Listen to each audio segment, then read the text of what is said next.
Bom, gente, continuando, né? A gente está indo agora lá para a página 13. Na página 13 a gente continua ainda falando sobre esse experimento de Miller, né? Então ele manteve, o que aconteceu? Ele manteve esse experimento, né, funcionando, esse sistema que ele criou, simulando a Terra primitiva, né, com a água evaporando e se tornando depois líquida para formar os oceanos, mas nisso um conjunto de gases que eu tinha lá, que eram, por exemplo, gás carbônico, metano, hidrogênio, gás de hidrogênio, junto com as descargas elétricas, né? Então esse ambiente funcionando lá em laboratório durante uma semana. O que ele viu em uma semana, né? Ele foi examinar o líquido que resultou. Então, de todas as combinações desses gases, com as descargas elétricas, a água evaporando e depois se tornando líquida por conta do resfriamento da Terra, o que aconteceu? Esse líquido que era antes incolor se tornou avermelhado. E aí ele fez testes químicos nesse líquido para ver por que agora ele estava vermelho. Ele era incolor, não tinha cor, e agora ele ficou vermelho depois de uma semana. O que ele percebeu? O que tinha lá de diferente? Ele percebeu os compostos, né, novos, que eram os tais aminoácidos que eu tenho falado aqui desde a primeira videoaula para vocês. Né? Então, por que eu tô falando disso? Porque esse experimento, ele é a chave aí pra gente comprovar, né? Mas na verdade mais uma evidência de que foi mais ou menos assim que surgiu a primeira vida. Foi a partir dos compostos que eram inorgânicos, que não tinham origem de vida, mas que deram origem a moléculas orgânicas, e essas moléculas orgânicas é que deram origem, possivelmente, à vida no futuro, né? Então os aminoácidos, eles são indispensáveis para a vida. Ele é indispensável para o surgimento e a manutenção de vida. A gente tem aminoácidos no nosso corpo, assim como todos os seres vivos. Assim, esse experimento demonstrou a possibilidade de produzir esses compostos orgânicos. Quem são esses compostos orgânicos? Os aminoácidos, né? Em condições abióticas. O que é uma condição abiótica? Abiótica, já falei disso para vocês. Abiótico, sem vida. A significa não, bio é vida, né? Então, em condições sem vida. Muitos pesquisadores, então, aí até hoje defendem, né, que a composição da atmosfera primitiva era diferente da que foi simulada nos experimentos de Miller, né? Talvez, apesar da gente acreditar, então, nessa teoria da evolução molecular, talvez havia outras coisas que a gente ainda não sabe o que eram, né? Lá no fundo dos oceanos que permitiram, levaram a condições mais adequadas para o surgimento de vida, né? Isso é uma das outras hipóteses, mas que ainda não tem teste, nenhuma comprovação diferente do que a gente tem com a evolução molecular. A gente tem, né? Aí a gente está concluindo a unidade 3, mas a gente tem várias teorias sobre a origem da vida. Essa da evolução molecular, ela é a mais aceita, a que se tem mais experimentos que levam a crer que foi ela que existiu, que aconteceu. Porém, a gente tem outras teorias. Algumas teorias não se relacionam diretamente com a ciência, mas nem por isso elas deixam de ser válidas. Com a ciência que eu digo aqui, essa ciência que a gente conversa, que tem embasamento científico, que precisa, lembra que ciência precisa de teste? Precisa testar, e esse teste precisa dizer se esse é o caminho ou se não é o caminho. De qualquer forma, a origem da vida é um tema bem complexo, né? E ao longo da construção do conhecimento científico, foram feitos muitos experimentos sobre o assunto, né? E foram propostas várias teorias já, né? Algumas já foram descartadas. A gente tem várias explicações, então, se várias teorias surgiram ao longo dos anos. Algumas já foram descartadas, mas de qualquer forma a gente tem várias explicações para tentar falar sobre a origem e a diversidade de vida, porque a gente, mais do que ter vida no nosso planeta, a gente tem uma vida diversa, muito diferente uma da outra. Essas teorias, elas podem variar não só em relação à ciência, mas também à cultura, às crenças, às religiões, que as religiões também trazem, as diferentes religiões trazem diferentes teorias sobre o surgimento da vida, né? A gente tem várias religiões, né, no mundo todo, e religião também tem um aspecto muito importante da cultura. A cultura também construiu bases aí para se tentar responder essa pergunta que não é nova. Da onde surgiu a vida, né? Essa pergunta não é nova. Tem uma teoria muito conhecida, né, que muitos pesquisadores já defenderam bastante no passado, que é a da panspermia cósmica. Eu tô lá na página 13. Ela é a hipótese de que a vida na Terra começou a partir de substâncias, né? Então, o mesmo de seres vivos microscópicos que vieram do espaço. Então, substâncias e seres vivos microscópicos, ou seja, pequenos, que eu não consigo ver a olho nu e que vieram do espaço. Panspermia cósmica. Então, a ideia não é nova, essa ideia, né? Ela surgiu provavelmente na Grécia Antiga.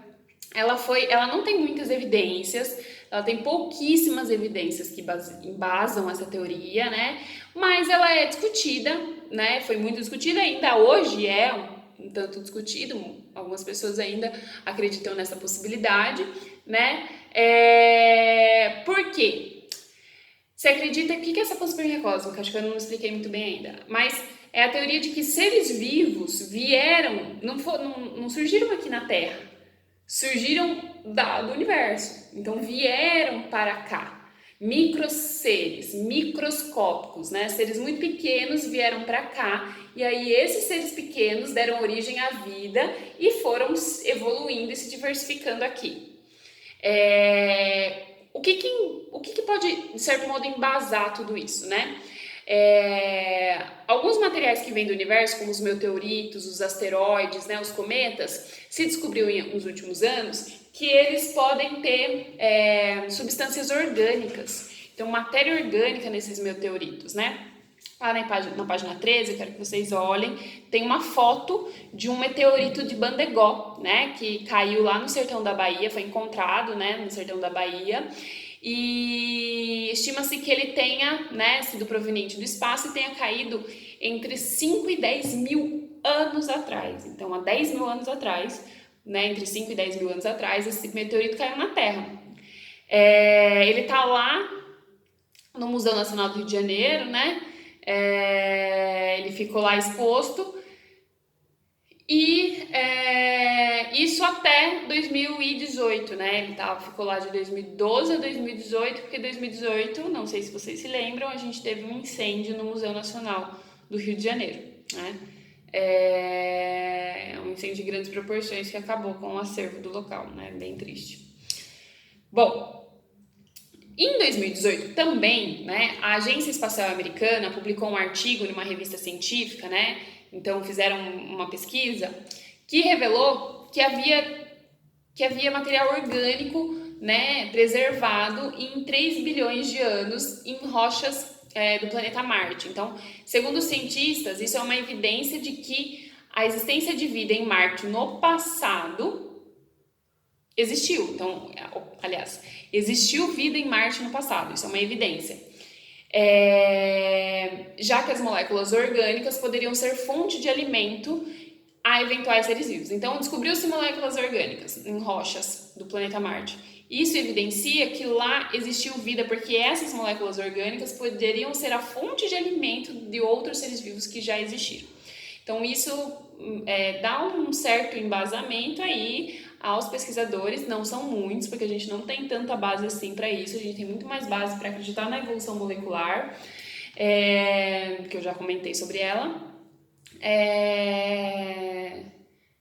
Mas para se acreditar que se houve vida em Marte, possivelmente, talvez, ou de Marte, essa vida veio para cá e colonizou e tomou espaço aqui. A gente tem as ideias criacionistas, né?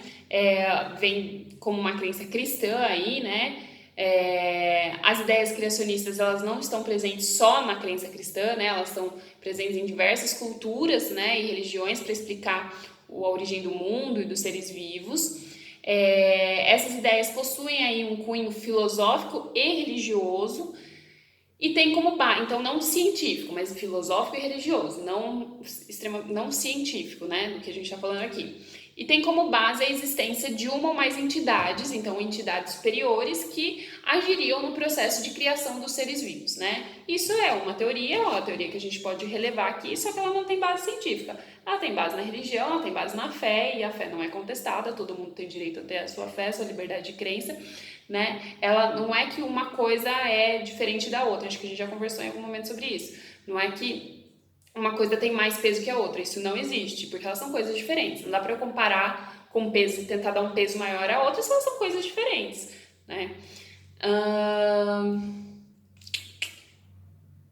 E aí, então, eu tenho diversas culturas, diversas religiões, né? Desde os deuses da Grécia Antiga, né? Os orixás das religiões africanas, né? O mito chinês. Então, eu tenho nas religiões judaico-cristãs, né? A origem do mundo, dos seres vivos, né? Descrito lá no livro de Gênesis, né? Mas não só no livro de Gênesis eu tenho teorias religiosas para o surgimento da vida. Eu tenho também, como eu falei, nos deuses da Grécia Antiga, na várias religiões matrizes africanas, asiáticas, né?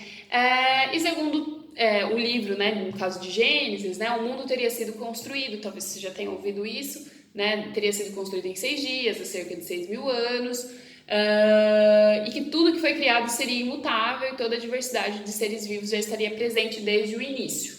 Né? Isso aí está para vocês na página 14. E aí, muitos adeptos não. Isso é uma teoria, como eu falei, cristã, com base em religião, com base em fé. Só que, lembra que eu falei que uma coisa não se baseia. Uma se baseia na fé, a outra se baseia na ciência. Então não dá para eu colocar no mesmo patamar e tentar pesar uma com a outra, porque são coisas diferentes. Só que muitos adeptos desse criacionismo defendem a ideia chamada design inteligente. Não sei se vocês já ouviram falar, talvez não, mas a gente vai falar mais vezes ao longo dos nossos estudos de ciências, né? Segundo o qual, mesmo as moléculas mais simples são tão complexas que não poderiam ter surgido na Terra, como a gente estava conversando até aqui, né? Precisaria de um arquiteto, né? Um ser superior, né? Uma figura sobrenatural criando essas moléculas. Isso é o que diz o tal do design inteligente, que na verdade no meio científico não tem muito adepto, porque se eu estou falando de uma figura sobrenatural, eu não tenho como ter comprovação, eu não tenho como ter, né, validação e experimentos, então não é muito válido no meio científico, já que no meio científico eu preciso, para ser ciência, dessa validação. Na página 14 ainda tem uma lenda para vocês, a lenda indígena dos Ningatu da Amazônia. Eu não vou ler essa lenda agora, vocês vão ler em casa e eu vou deixar uma atividade para vocês, tá bom? Depois disso, a gente tem aí alguns exercícios da página 15 e 16, que eu também vou deixar de atividades, tá? Mas, por enquanto, eu vou ficar por aqui. Espero que vocês estejam todos e todas muito bem em casa, estudando, a gente vai conversando e é isso. Até semana que vem. Beijos!